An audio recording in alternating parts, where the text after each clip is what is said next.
बिस्मिल्लाहिर्रहमानिर्रहीम अस्सलाम वालेकुम दोस्तانو उम्मीद लरम تاسو ورو جوړ او خوشاله وي او ژوند په مزوګ به دوستانو میوالي کې ډیر زیات ظلم شوی او زیاتې شوی پلار ظالم خپل ور زولور 15 ډزا وشتي و دوستانو د پلار پولیسو گرفتار کړ دې پلار خپل بیان کې خپل خبرو کې او داسې څه خبره وکړه چې پولیس حیران کړو دوستانو دې ورکه ټول اهم معلومات دی ویډیو کې شریک امر کتا سو ټول اهم معلومات باندې ځان خبرو غواړي مونږ ویډیو ځان ستر اخره پورې ګوري او چې کوم ملګری مونږ په چینل باندې نوی دي هغه د مونږ چینل مخه ځان سبسکرایب کی ټلې نشان دی تاکہ موږ راتلونکي معلوماتي ویډیو هغه ته په اسانه سره ملاوي شي دوستانو دا واقعیا د میاوالي و پلار ظالم خپل سکا ورزو لور 15 ډزا وښتا اخینه بعد اغه نه فرار شو پولیس د 24 غنټو کې گرفتار کو دوستانو مور ډیر په بد حال باندې دا مونږ آقا نبی پاک صلی الله علیه وسلم هم سلور لوریانه وي خو روایت کې رسېږي چې هغوی به ورسره ډېره زیاته مینه کوله دغه سړي خپله ورزو لور صرف 15 ډازه دې خبرې باندې وویشتله دې ظالم چې ما ونډبې الوا چې دا هغه نرینا ولې نو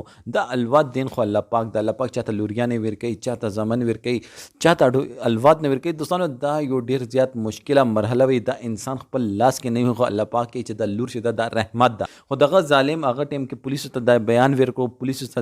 چې وته ویل چې دا کار دی ولې کړی دی چې پولیسو ته نصیحت کول نو دغه ظالم وته چې دا ما خپل لور و ما ویشتل تاسو پکې زپې بیخي خپانه ما ته په خفګان نشه ما ته پښیمانی نشته ما څه کړی دی هغه مې خ کړی دی دوستانو دا هغه جهلیت د چې موږ د معاشري دغه بدنما شکل د زه د موږ ممبر باندې چې مولانا اسنا دغه د ریکوست کول غواړم چې کم از کم موږ د معاشري کې د جهالت صرف او صرف سکول کې هیڅ څوک د تدانه خی چې ژوندۍ به څنګه تیرې خزي خوند باندې خوند خزي باندې څه حقوق دي او دا ژوندۍ اسلام مطابق به څنګه تیرې زه صرف د خپل د والدین چې دی هغوی ته د ریکوست کول غواړم چې کم از کم خپل بچي ته سیرت نبی صلی الله علیه و آله وسلم درس وته خامخا ورکړي چې هغوی پوهیږي چې موږ د ژوندۍ به څنګه تیرو که ساينټیست وي که انجینیر وي که میتھمیټیشنز وي خو چې کله پرې هغوی سیرت نبی صلی الله علیه وسلم نه وي ویلي هغوی زندګۍ کې نشي کامیابېدل دوستانو دې باره کې تاسو سره د کومنټ سیکشن کې خپل رایې اظهار ضرور وکړئ والسلام